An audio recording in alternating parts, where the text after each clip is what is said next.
Welcome back, folks. Dow right now is down 288. You get the Nasdaq off 75. S&Ps are off 32. Let's go over to our man, Mr. Teddy Kekstadt, as we do each and every Wednesday at 40 past the hour. You can find Teddy at trading at forex-trading-unlocked.com every trading day. That's forex-trading-unlocked.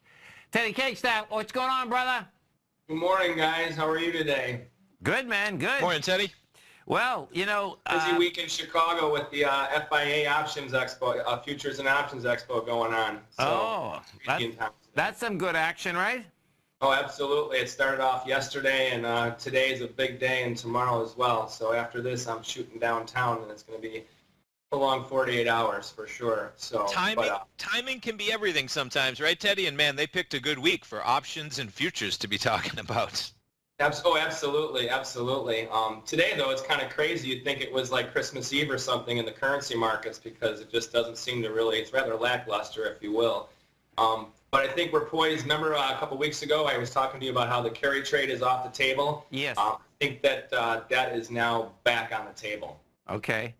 And, you know, so at 2 o'clock today, I mean, I suspect we're going to get some movement. We're going to get the Federal Reserve minutes from the last meeting. That could do something. And then, of course, we got Brexit. They're just hanging there.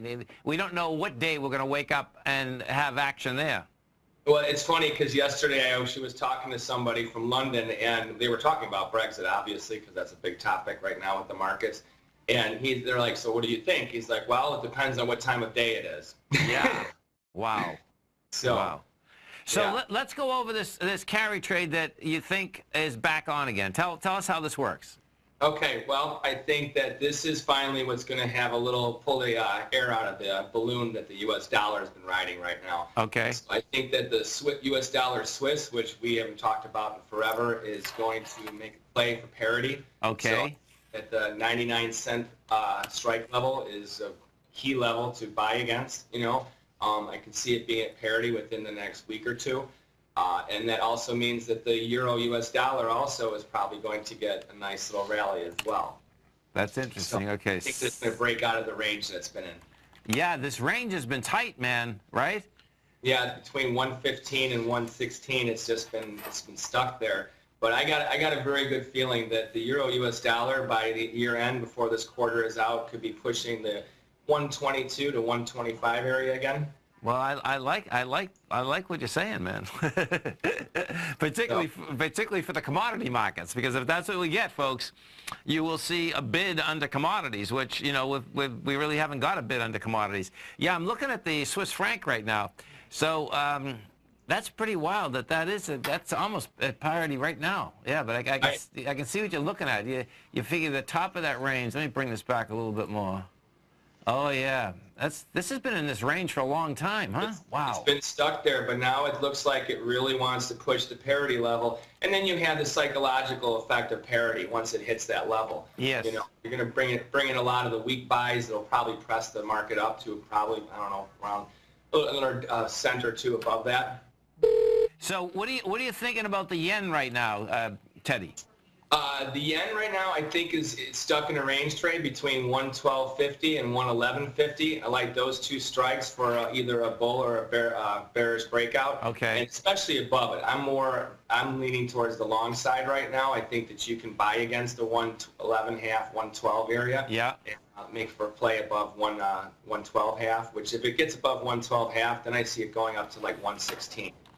Yeah, that, you know, what we had out here, folks, you know, the last week and a half, when that yen, I mean, you know, it's amazing on this one. I mean, the yen didn't even get that much stronger, you know, by a few ticks, but yet the Nikkei took a conniption and went down 2,000 points.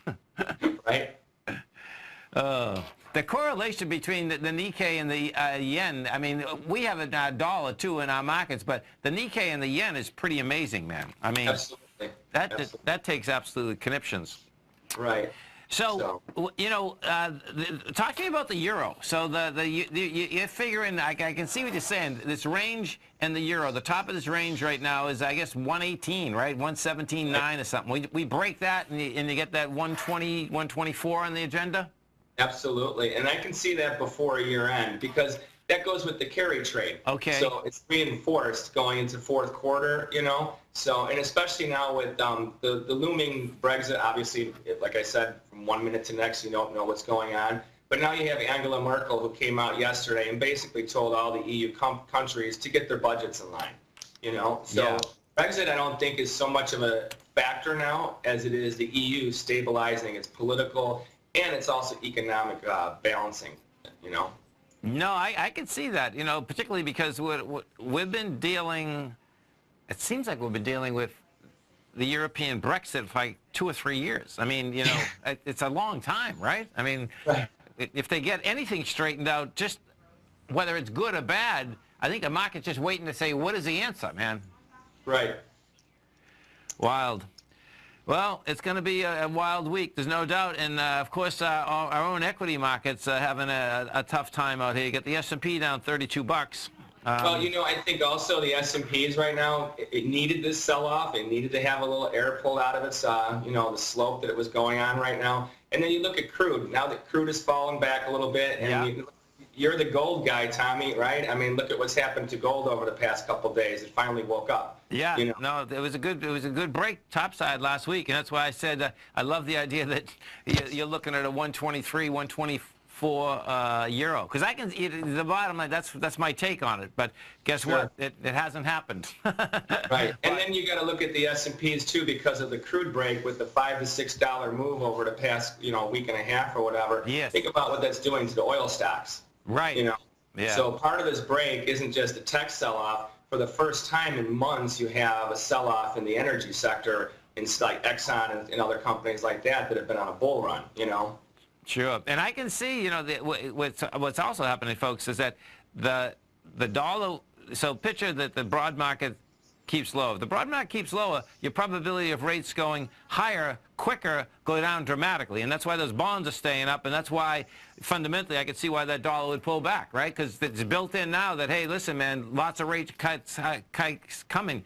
But if this market stays red for another 3 or 4 weeks, they'll back off that deal a bit. They're claiming they won't. It all gets back to another 3 or 4 weeks. People start thinking about what their Christmas presents, you know. So totally. For the market, it starts to actually start to become a factor in their thinking, right? Oh, there's no doubt about it, man. Listen, folks, every trading day you can check out Teddy, forex-trading-unlock.com. That's forex-trading-unlock.com. Listen, man, you have a great one, safe one. We look forward to speaking to you next week and have a great time at that, convention, man. FIA Expo. Yeah, totally. Thanks, guys. Okay, have a great one. Thanks, Teddy.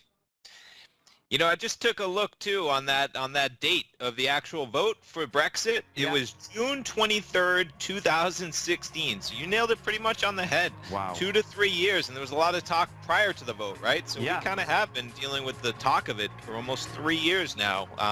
And quick. It's time to see some action. That's right.